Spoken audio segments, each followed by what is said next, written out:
Hi everybody, Dr. Bryton here for Tooth Tip Tuesday. Today we're going to be talking about recurrent decay. You probably know what that means. So, I will tell you. Recurrent decay is when you get a cavity next to a filling that you've had done. Now, I will say this. A lot of people come to me, and this is why I want to address this, and say right out the gate, I can't get a cavity next to a filling I've already had done. You're wrong. You can't. In fact, it's one of the more high-risk areas on your tooth to actually develop a cavity. First thing I'm going to start with is, if your natural tooth structure, created by God, can get a cavity, anything that I put in your mouth is going to have an even higher risk for developing a cavity. Let's just say I'm not as good at doing things as he is. So be aware of that. All right? But what happens is you actually have at the junction where the filling and the tooth meet a really high-risk area for decay to set in and start to develop a cavity.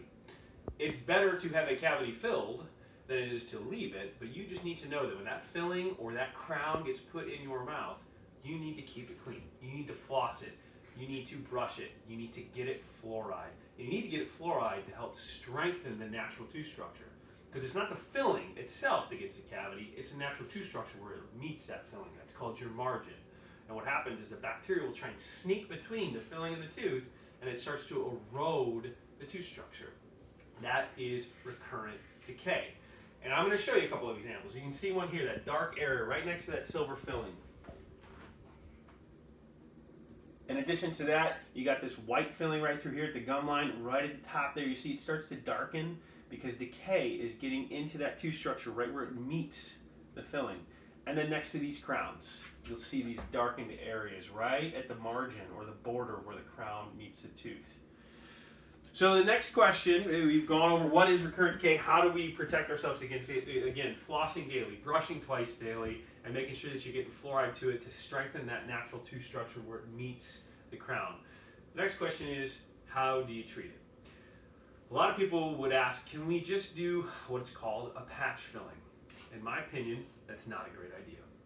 All right, it used to be something that was done quite frequently in dentistry, and what we found is that if I try to remove this decay through here and get underneath and patch right next to that crown, there's no way to know if I actually got all of the decay out from underneath the tooth. Now, there are certain circumstances where we will definitely do it. There are certain reasons where it needs to be done. I use a particular filling material that actually has the ability to absorb fluoride so as to actually protect the area better, just in case there is decay or there is bacteria still left underneath it. The downfall to that is the material is not as strong, so you can only use it in certain areas and actually have success with it.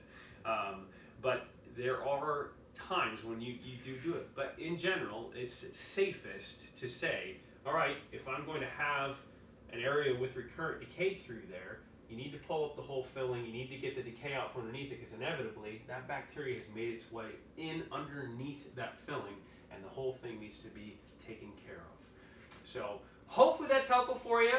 Hopefully now you can go around and tell your friends what recurrent decay is. But more than anything, I hope that that's just for those of you that have had some of these scenarios or that have asked that question, this gives you a little insight to it. So that's my Tooth Tip Tuesday. I hope you're having a great day. I hope you have a wonderful rest of your week, especially getting ready for Christmas. Great time of year. So enjoy it. Enjoy your families.